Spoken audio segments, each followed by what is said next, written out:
Sunday lunch was supposed to be ordinary. Roast chicken, rice, and the kind of laughter that filled the corners of my small dining room. Clara had promised to bring David. They'd been engaged for 6 months, and we were still waiting to hear about wedding plans. I'd ironed the tablecloth that morning, the one with small roses embroidered at the edges. It was my way of showing love, small details, quiet effort. David poured himself a drink, looking calm and comfortable, like he belonged here. Clara scrolled through her phone, smiling faintly. I sat down and said, "So, when's the big day? We've been waiting to celebrate." David didn't hesitate. He looked at Clara, then back at me, smiling. "Oh, we got married last weekend." For a second, I thought I'd misheard. My fork slipped and hit the plate with a sharp clang. The room went silent. "You what?" I asked, my voice barely a whisper. Clara didn't look up. She pressed her lips together, fingers tightening around her phone. "It was small, Mom. We didn't want the stress." I stared at her, waiting for a laugh, for someone to say it was a prank, but no one did. "You got married and didn't tell me?" I managed to say. She sighed, still avoiding my eyes. "It wasn't personal. We wanted something quiet. Not personal. Not personal when I'd raised her alone after her father died, when I'd worked 2 jobs to pay her college fees, when I'd dreamed of walking her down that aisle myself, handing her off with pride." I felt my chest tighten. I tried to speak, but nothing came out. The food on the table blurred in front of me. I excused myself and walked to my bedroom. My legs shook. I shut the door behind me, sat on the bed, and let the tears fall. They hadn't invited me. Not even a text. Not even a photo. For years, I thought Clara and I were close. We cooked together. We talked about everything, or at least I thought we did. I never saw this coming. My phone buzzed. A message from an old friend. The words hit harder than a slap. "Congratulations, Clara looked beautiful." I didn't know she'd married already. Attached was a photo. Clara in a white dress, David beside her, hand on her waist. They looked radiant. And right behind them, smiling like she'd earned the right to be there, was my sister, Ruth. My breath caught. I zoomed in. Ruth was holding Clara's bouquet in another picture, standing right next to her. She'd been there. She'd known. A wave of betrayal washed over me, sharp and cold. My own sister. The one who told me, "Don't pressure Clara. She'll tell you when she's ready." All along, she'd been helping them plan behind my back. I felt dizzy. I tried to stand, but sank back onto the bed. My heart pounded. Every conversation, every excuse, every sudden change in plans, it all made sense now. Clara's distance. Ruth's sudden loyalty to give her space. They weren't coincidences. They were part of the same lie. I scrolled through more photos. My daughter cutting a wedding cake, my sister clapping, my seat empty. The next picture nearly broke me. Clara dancing with another woman who wore the same color dress I had bought months earlier, the one I'd planned to wear as the mother of the bride. I dropped the phone. My tears turned to anger. How could they? I walked to the mirror and stared at my reflection. My eyes were red, my makeup streaked. But under the pain was something else, resolve. They thought they could erase me from her story. But they forgot one thing.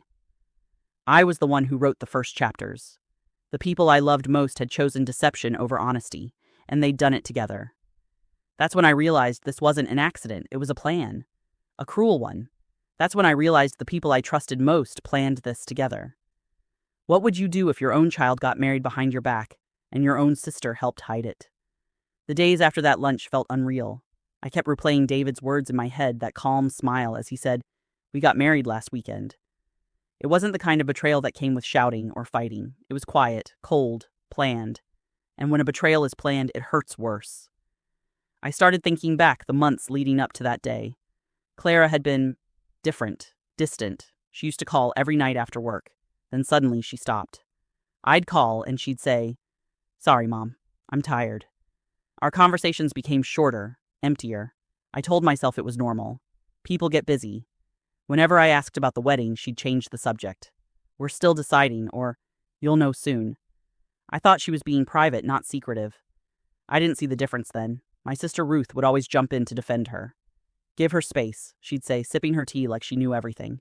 "You're too involved, Margaret. Let her plan her own life."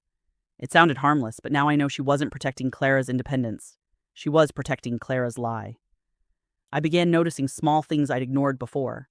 One day I saw Ruth's car parked near a bridal boutique downtown. I waved, but she didn't see me. I thought she was shopping for someone else. Now I realized she was helping Clara pick her wedding dress. Another time, I called Clara, and she said she was at work. but a neighbor mentioned seeing cars and music at Ruth's house that same day. Looked like a party, she said. I thought you were there too.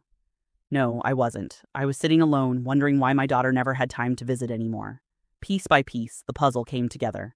Every polite excuse, every missed call, every canceled lunch. They were all signs, and I'd missed them. Then a week after the reveal, Ruth came to visit. She acted normal. Too normal. She brought groceries, cooked lunch, and talked about how young people these days prefer small weddings. Her calmness made my stomach turn. I watched her laugh and stir the stew, pretending nothing had happened. Pretending she hadn't been there, standing behind my daughter in that wedding photo. When she went to the restroom, her purse was still on the chair. I wasn't proud of what I did next, but my hands moved before my mind caught up. I opened the bag. Inside were the usual things: keys, lipstick, perfume, and then a folded white envelope. I pulled it out. It was embossed with gold letters. My heart started racing before I even opened it. Claire and David, wedding ceremony. My hands shook. It was a printed invitation. The date, the venue, the time, everything was there. Beautifully printed, perfectly sealed, and my name wasn't on the guest list. But Ruth's was, in bold letters. Maid of honor, Ruth Adams. The air left my lungs. She wasn't just a guest. She had stood beside my daughter, held her bouquet, smiled for photos, and then came back to my house to act like nothing happened. I put the envelope back exactly where I found it. My hands were trembling, but my face stayed calm when she came out of the restroom. She sat, laughed, and asked, "Are you okay, Margaret? You look tired." Tired? Yes, I was. Tired of being the last to know. Tired of giving love that was never returned. I smiled faintly and said, "I'm fine." But inside, something changed. I stopped being the grieving mother and became the quiet observer. They thought they could lie forever. They didn't realize silence has a power of its own, and I wasn't planning to stay silent much longer. And then I found the invitation hidden in my sister's purse. I didn't sleep that night. The invitation lay on my bedside table, the gold letters glowing faintly in the dim light. Every time I closed my eyes, I saw their faces, Clara in her white dress, Ruth smiling behind her. It played like a movie I hadn't been invited to watch. By morning, my decision was made. I dressed neatly, tied my scarf, and walked straight to Ruth's house. She opened the door, surprised but pretending not to be. "Margaret, what a lovely surprise." Her voice had that fake brightness I'd known since childhood. I didn't respond. I stepped inside, holding the invitation in my hand. For a moment, we stood in silence. The ticking clock on her wall was the only sound between us. Then I held up the envelope. "You dropped something the other day." Her eyes flicked down, then back up. The color drained from her face. "Margaret, Don't," I said. My voice came out steady, colder than I felt. "How long have you been lying to me?" She looked away, fiddling with her ring.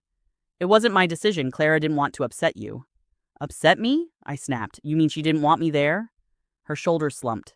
She said she wanted peace, no drama. You know how you can be, Margaret. That last sentence hit harder than the truth itself, so that's what they thought of me. Dramatic, controlling, a problem to be managed. I took a slow breath. "You helped my daughter hide her wedding from me," I said quietly. "You stood beside her like I didn't exist. Did you even think about how that would feel?" Ruth's voice trembled. "I thought I was helping. She was scared you'd make a scene." I laughed bitterly. The only scene I'd have made was tears of joy. The door opened behind us. Clara's voice came from the hallway. "What's going on?" She froze when she saw me standing there. I held up the invitation. "You tell me." For a moment, her face showed guilt, just a flicker, then it hardened. "Mom, I didn't want to hurt you." "Then why did you?" I asked. "You could have told me. I would have understood." She crossed her arms. "You wouldn't have. You make everything about you." That sentence cut deeper than any betrayal. I blinked slowly, forcing myself to stay calm. "Everything about me? Clara, your father is gone. You're all I have. I wanted to help you plan the happiest day of your life." Her tone stayed flat. I didn't need help. I needed space. "Space from your mother?" I asked. "Space to do what? Pretend I don't exist?" Ruth tried to step in, but I raised my hand. "Don't. You've done enough." Clara sighed, as if I were exhausting her. "Mom, you don't understand. David and I didn't want a big wedding. We wanted something simple, peaceful." "Peaceful?" I repeated. "Peace doesn't require deceit, Clara. Peace doesn't mean shutting out the people who love you." She didn't answer. She looked everywhere but my eyes. I felt my throat tighten. Do you know how it felt to find out from a picture? To see my own sister smiling beside you like she earned the right to stand there? Ruth whispered, Margaret, please. But I wasn't finished. I held you when you cried over your first heartbreak. I worked double shifts to pay your tuition. I stayed up nights sewing your graduation dress by hand, and you couldn't even call me on your wedding day? For the first time, I saw tears in Clara's eyes. But they weren't tears of guilt. They were of frustration. Mom, you never listen. You always remind me of what you've done for me, what I owe you. I wanted one day that wasn't about repaying a debt. That silence after her words was heavier than any argument we'd ever had. Ruth stepped back, staring at the floor. I looked at my daughter, my only child, and for the first time I didn't recognize her. You think love is a debt, I said quietly. Then you never understood love at all. I turned to leave. My hands were shaking, but my voice stayed firm. You got your peace, Clara. I hope it was worth the price. Behind me, I heard her whisper, It wasn't about peace, Mom. It was about truth. I stopped halfway through the door. What truth? She looked at Ruth, then back at me, her lips trembling. Because if you came to the wedding, she said softly, everyone would have known what you did. The room spun. I froze. What I did. But the real reason she excluded me was something I never saw coming. I sat there frozen as Clara's words sliced through the air like glass. Her face was calm, almost detached. I'd never seen her so cold. I didn't want you there, she said quietly. You would have turned the whole thing into your show, like you always do. I blinked, unsure if I'd heard right. My show? She crossed her arms. Yes, Mom. You controlled everything. My school, my friends, my career. Even when I was picking wedding colors, you had opinions ready before I could finish a sentence. I wanted to defend myself, but the words caught in my throat. All I ever did was guide her, protect her. After losing her father, I thought it was my duty to make sure her life stayed stable. I thought she understood that. David stood beside her, expression firm, almost smug. She needed peace, he said. We didn't want a big scene. Peace. That word stung, as if my presence was chaos. I looked between them. So you both decided to humiliate me, to lie to my face for months? Clara looked away. It wasn't about humiliation, it was about freedom. You wouldn't have let me have my own wedding. My sister tried to step in. Margaret, she's just trying to explain. Explain, I snapped. You helped her betray me. You stood in those pictures smiling while my own daughter pretended I didn't exist. The room went silent. Clara's jaw tightened. You don't get it. You made everything about yourself after Dad died. Every decision had to go through you. You didn't even let me grieve my own way. Her words hit harder than any slap could. I steadied myself against the table, memories rushing back, nights when she cried as a teenager, and I'd hold her, whispering, I'm all you've got, baby. I thought I was saving her. She thought I was suffocating her. Then she said it. The sentence that burned through my chest like fire. You're the reason Dad died miserable. The room went still. Even David looked shocked. I stared at her, unable to breathe. What did you say? She looked straight into my eyes. He told me before he passed that you never let him rest, that he wanted peace and you couldn't give it. For a moment, I felt everything inside me collapse. Years of love, sacrifice, sleepless nights reduced to that one cruel sentence. I sank into the chair. My voice came out soft, trembling. So that's what you believe? That I drove him to his grave? She hesitated, her confidence wavering for the first time. I don't know. But he wasn't happy. And I don't want to end up like him. I nodded slowly. You won't, because you've already turned into someone else entirely. Tears filled my eyes, but I didn't let them fall. I stood, looked at my sister, then at David. You all got what you wanted, your quiet little wedding. I hope it keeps you warm when regret finally visits. No one spoke as I walked out the door. In the car, I sat for a long time, hands gripping the steering wheel. The anger had burned away, leaving only something heavier, disappointment. I thought losing my husband was the worst pain I'd ever feel. I was wrong. Losing my daughter while she's still alive hurt far more. That night, as I sat alone in my dark living room, my phone buzzed. It was a message from my late husband's old lawyer. Margaret, I think you should come in. There's something about David you need to see. Would you go or ignore it and let your daughter learn the truth on her own? I sat there frozen as Clara's words sliced through the air like glass. Her face was calm, almost detached. I'd never seen her so cold. I didn't want you there, she said quietly. You would have turned the whole thing into your show, like you always do. I blinked, unsure if I'd heard right. My show? She crossed her arms. Yes, Mom. You controlled everything. My school, my friends, my career. Even when I was picking wedding colors, you had opinions ready before I could finish a sentence. I wanted to defend myself, but the words caught in my throat. All I ever did was guide her, protect her. After losing her father, I thought it was my duty to make sure her life stayed stable. I thought she understood that. David stood beside her, expression firm, almost smug. She needed peace, he said. We didn't want a big scene. Peace. That word stung, as if my presence was chaos. I looked between them. So you both decided to humiliate me, to lie to my face for months? Clara looked away. It wasn't about humiliation. It was about freedom. You wouldn't have let me have my own wedding. My sister tried to step in. Margaret, she's just trying to explain. Explain? I snapped. You helped her betray me. You stood in those pictures smiling while my own daughter pretended I didn't exist. The room went silent. Clara's jaw tightened. You don't get it. You made everything about yourself after Dad died. Every decision had to go through you. You didn't even let me grieve my own way. Her words hit harder than any slap could. I steadied myself against the table, memories rushing back, nights when she cried as a teenager, and I'd hold her, whispering, I'm all you've got, baby. I thought I was saving her. She thought I was suffocating her. Then she said it. The sentence that burned through my chest like fire. You're the reason Dad died miserable. The room went still. Even David looked shocked. I stared at her, unable to breathe. What did you say? She looked straight into my eyes. He told me before he passed that you never let him rest, that he wanted peace, and you couldn't give it. For a moment, I felt everything inside me collapse. Years of love, sacrifice, sleepless nights, reduced to that one cruel sentence. I sank into the chair. My voice came out soft, trembling. So that's what you believe? That I drove him to his grave? She hesitated, her confidence wavering for the first time. I don't know, but he wasn't happy, and I don't want to end up like him. I nodded slowly. You won't, because you've already turned into someone else entirely. Tears filled my eyes, but I didn't let them fall. I stood, looked at my sister, then at David. You all got what you wanted, your quiet little wedding. I hope it keeps you warm when regret finally visits.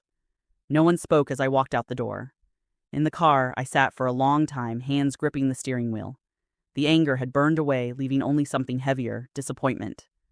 I thought losing my husband was the worst pain I'd ever feel. I was wrong. Losing my daughter while she's still alive hurt far more. That night, as I sat alone in my dark living room, my phone buzzed.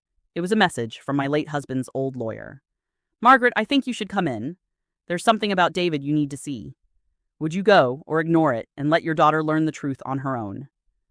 A week passes. Silence from Clara. Silence from my sister. My phone doesn't ring anymore. I feel like I'm living in a house built from ashes. Then, one morning, a brown envelope slides through my door. No return address, my name written in David's handwriting.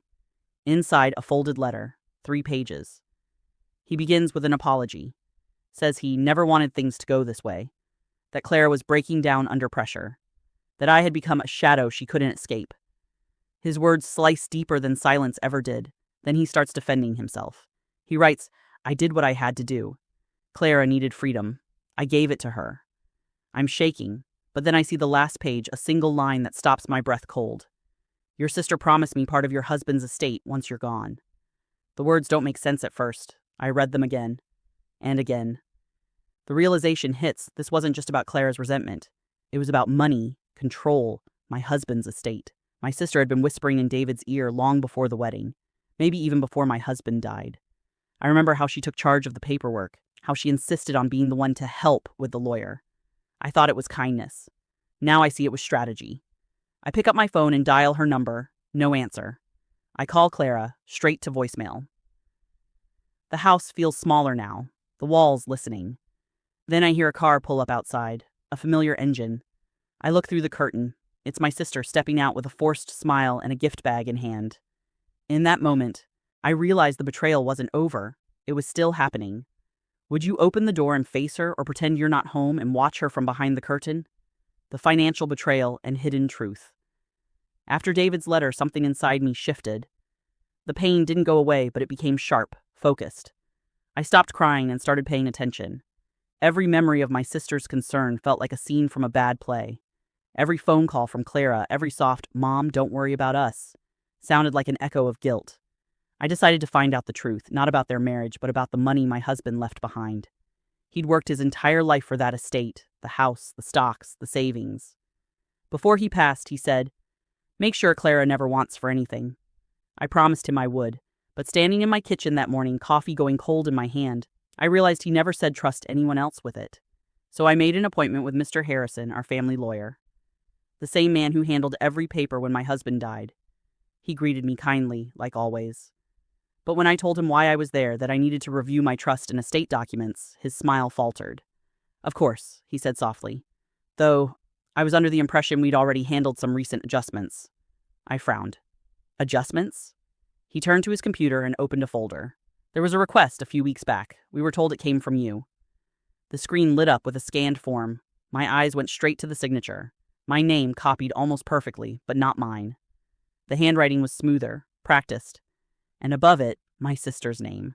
She'd requested a partial transfer of my late husband's estate, her justification, to ensure family stability and equal benefit. Under her name was a secondary beneficiary, Clara. The date on the document, 3 weeks before the wedding. I felt my stomach twist. Mr. Harrison kept talking, explaining how his office tried to confirm by phone.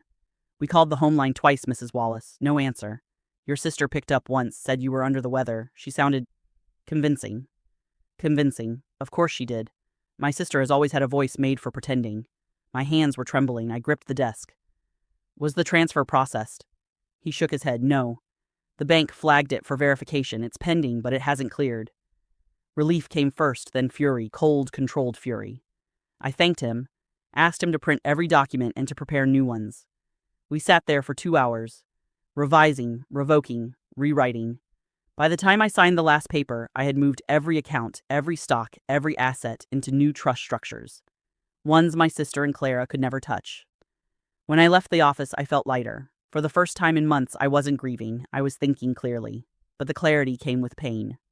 Memories, replayed like a cruel montage. My sister helping me after my husband's funeral, cooking me meals, telling me we're family, and family protects each other. Her words now felt like poison. And Clara, my only daughter, the one I once carried through sleepless nights, whose hands I held when she was afraid of thunder. She was now listed as someone waiting for me to die so she could collect what wasn't hers. That night, I didn't sleep. I sat by the window staring at the dark sky, asking myself the same question over and over. Where did I go wrong? The next morning, I got my answer. Or rather, they brought it to me. My sister arrived unannounced, fake tears already in her eyes. "I've been worried about you," she said, stepping inside without waiting for me to answer. Clara followed quietly, her hands folded over her stomach.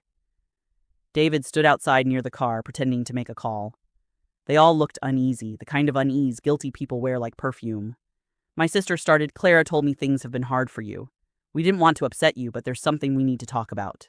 I stayed silent. Clara looked at the floor.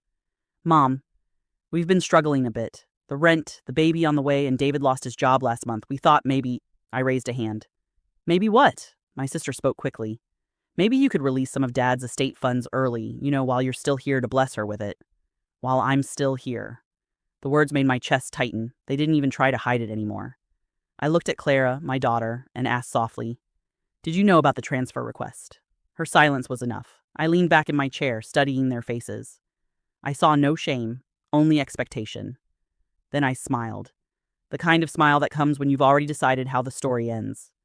"Don't worry," I said calmly. "Everything's taken care of. The money's safe." My sister reached forward, hopeful. "Oh, thank God. So you'll help us then?" I stood up slowly. "Yes, I've already handled everything." They left soon after, promising to check in again next week. I closed the door behind them and stood in the quiet for a long time. When I finally spoke, it was to no one, a whisper into the empty room. "By the time you come asking for money, the accounts will be empty." They thought they had fooled me, but I had already turned the tables. Let them find out from the bank. Let them watch the doors close one by one. Sometimes revenge doesn't need shouting. Sometimes it's silence, signed on paper, sealed with calm hands. By the time they came asking for money, the accounts were empty.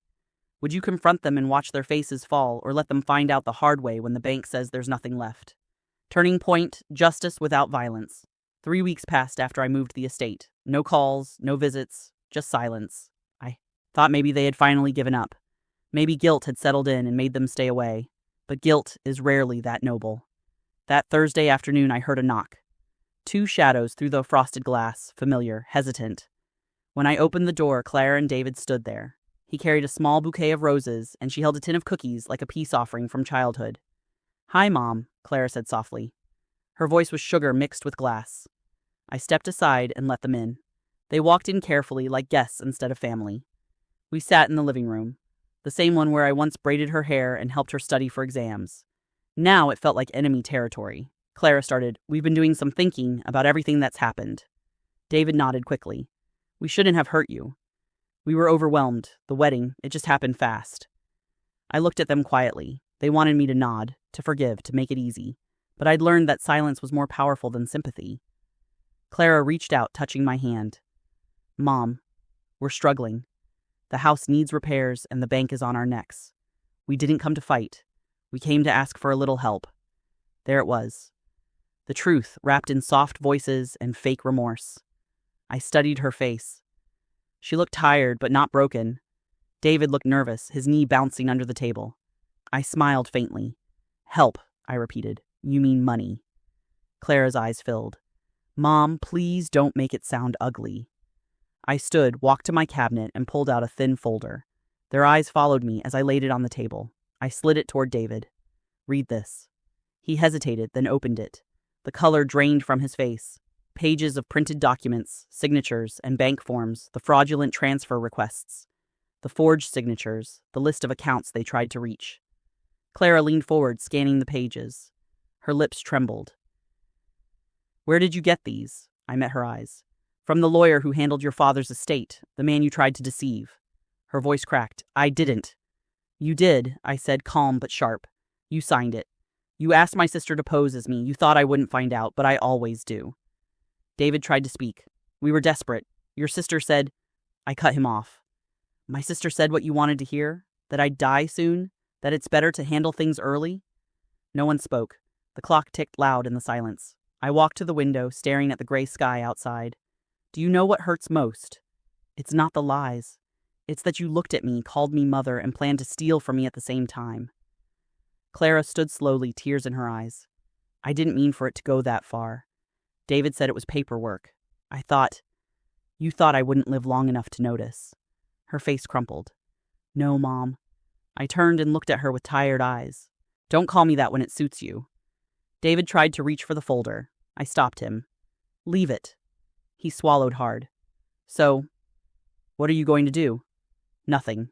They both stared. I smiled slightly. "I don't need to scream. I don't need to call the police. I already made sure you'll never see a dime from that estate. Every document you touched has been canceled, every signature voided. You married each other for love, now survive on it." For a moment, the room went completely still, the air thick, the silence almost holy. Clara's lip quivered. "You'd really do that to your own daughter?" "I didn't do anything to you," I said quietly. "You did it to yourself." David tried to speak again, but Clara grabbed his hand. Her tears weren't falling anymore. She was frozen, blank, defeated. They left without another word. The door closed behind them with a soft thud. For a long time I stood there, feeling both empty and free. The storm was over, but the silence that followed carried its own weight. I walked to the kitchen, made tea, and sat by the window again. The evening light fell across the table, warm and slow. I thought about my husband, about promises and peace, about how betrayal doesn't always come with knives. Sometimes it wears your last name. Then as I lifted my cup, my phone rang. Unknown number. I hesitated, let it ring once, twice, 3 times. Finally, I picked up. A woman's voice, calm but urgent. "Is this Mrs. Wallace?" "Yes. This is Mercy General Hospital. We have your daughter and son-in-law here. There's been an accident." The cup slipped from my hand. Hot tea splashed across the floor, but I didn't move. My mind went blank, my heart caught between anger and instinct. She continued, "Arkeya, they asked for you." I said nothing. My throat felt tight. For a moment, I wanted to hang up. I wanted to say, "They're not my problem anymore," but another voice, older, softer, whispered inside me. "She's still your child." I closed my eyes, breathing slow. "Ma'am," the nurse asked again. I whispered, "I'm on my way."